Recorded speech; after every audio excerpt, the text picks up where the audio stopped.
Ils attaquent, ils s'affrontent sous les projecteurs de l'actualité, ils se font acclamer ou critiquer par le public parce que leur rôle est puissant. Ces personnalités, ce sont les porte-paroles. Les porte-paroles. Chers amis, bonjour. Germain Sewi. Grande lumière sur le système du porte-parole, y compris ses abus. Grande lumière sur le système du porte-parole, y compris, je vais dire, ses abus. Un porte-parole est la voix officielle d'une organisation. C'est le terme générique désignant la personne qui communique au nom d'une organisation les positions, les décisions et les messages. Il est le lien ou le médiateur entre l'entité qu'il représente et le public.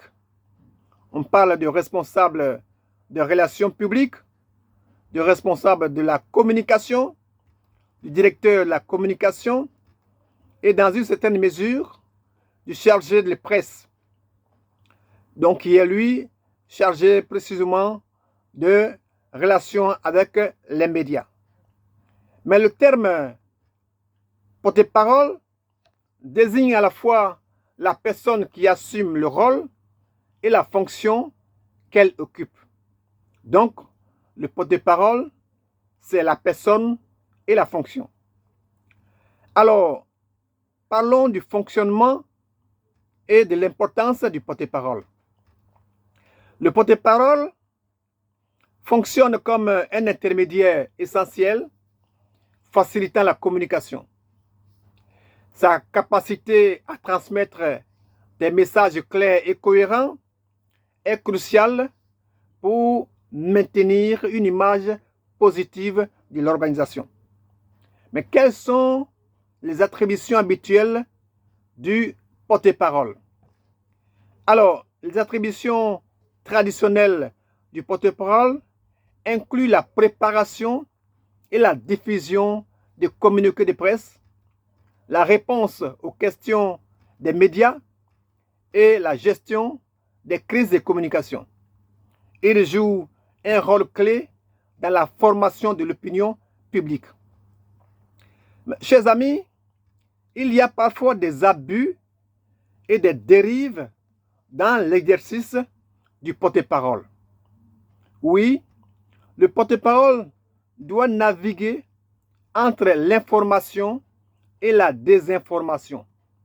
Il peut être tenté de manipuler les faits pour protéger son organisation, lui tirer la couverture, ce qui peut mener à des abus de pouvoir. La transparence et l'éthique sont donc primordiales. Chers amis, le porte-parole est souvent soumis à des pressions internes et externes.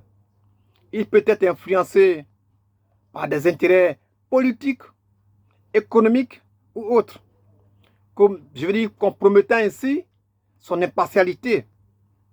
Le rôle du porte-parole est passionnant, mais peut être stressant. C'est un être humain, surtout en période de crise. Le stress et la fatigue peuvent donc affecter la performance et la capacité à transmettre des messages clairs et cohérents. Chers amis, mais compte tenu de sa responsabilité, le porte-parole rend compte de sa gestion des crises. En cas de crise, il doit rendre compte des actions et des décisions de l'organisation. Parce que une mauvaise organisation, une mauvaise gestion de la communication peut aggraver la situation et ternir, la réputation de l'entité représentée. Alors, de même, un porte-parole peut se retrouver en position de pouvoir et tenter d'influencer ou de prendre le contrôle de l'organisation. Cette situation peut se produire s'il utilise ses connaissances et sa position stratégique pour manipuler les faits ou les décisions en interne, comme l'a fait Steve Bannon sur le média américain Breitbart News. Steve Bannon a rejoint Breitbart News en 2012 et à l'origine, il occupait le poste de directeur exécutif. En tant que porte-parole et visage public du site, il a utilisé ses compétences en communication et ses connaissances stratégiques pour influencer et finalement, prendre le contrôle de l'organisation. Mais nous avons aussi le cas Guillaume Soro-Gbagbo avec le MPCI, Force Nouvelle, nommé porte-parole du MPCI, c'est-à-dire le mouvement patriotique de Côte d'Ivoire, par Ibrahim Koulibaly. Soro sera plus tard le patron de cette rébellion. Donc, chers amis, un porte-parole peut finir par prendre le contrôle de l'organisation. Cependant, de tels revirements internes n'est pas courant, car les structures organisationnelles bien établies, comportent des mécanismes de contrôle pour éviter de tels abus. Chers amis, quelles sont les initiatives que peut prendre un porte-parole? Le porte-parole peut prendre des initiatives telles que la mise en place des conférences de presse ou l'organisation de campagnes de communication proactive. Sa réussite repose sur sa capacité à équilibrer loyauté envers l'organisation et devoir de vérité envers le public. Chers amis, comment mesurer maintenant l'efficacité du porte-parole? Il y a porte-parole et porte-parole. Donc, les porte-paroles les plus redoutables savent transmettre des messages complexes et, de manière simple et compréhensible. Ils utilisent un langage clair, évitent le jargon et structurent leur discours pour faciliter la compréhension. Car un bon porte-parole doit posséder plusieurs qualités essentielles pour représenter efficacement une organisation ou une personne. Chers amis, voici donc quelques exemples. Alors, premièrement, une excellente communication.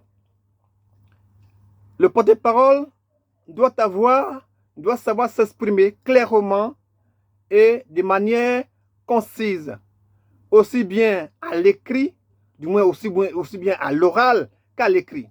Deuxièmement, la confiance en soi. La confiance en soi, le porte-parole doit avoir une présence assurée et savoir gérer le stress, surtout lors de conférences de presse ou d'interviews. Troisièmement, la connaissance approfondie de l'organisation. Le porte-parole doit comprendre parfaitement les valeurs, les objectifs et les produits ou services de l'entité représentée. Quatrièmement, la capacité d'écoute. Le porte-parole doit savoir écouter les questions et les préoccupations des médias et du public pour répondre de façon pertinente. Cinquièmement, la crédibilité. Le porte-parole doit être perçu comme honnête et fiable. Ce qui renforce la confiance du public et des médias. Et sixièmement, l'adaptabilité. Le porte-parole doit savoir s'ajuster et s'adapter rapidement aux changements de situation et aux questions imprévues. Septièmement, l'empathie. L'empathie, le porte-parole doit comprendre les perspectives et les émotions des autres pour répondre de manière appropriée et respectueuse. Et huitièmement, la gestion des crises. Le porte-parole doit savoir gérer les situations difficiles et communiquer efficacement en période de crise. Neuvièmement, la proactivité. Le porte-parole doit pouvoir anticiper les questions et les préoccupations, potentielles et préparer des réponses en conséquence. Et dixièmement, enfin, la patience.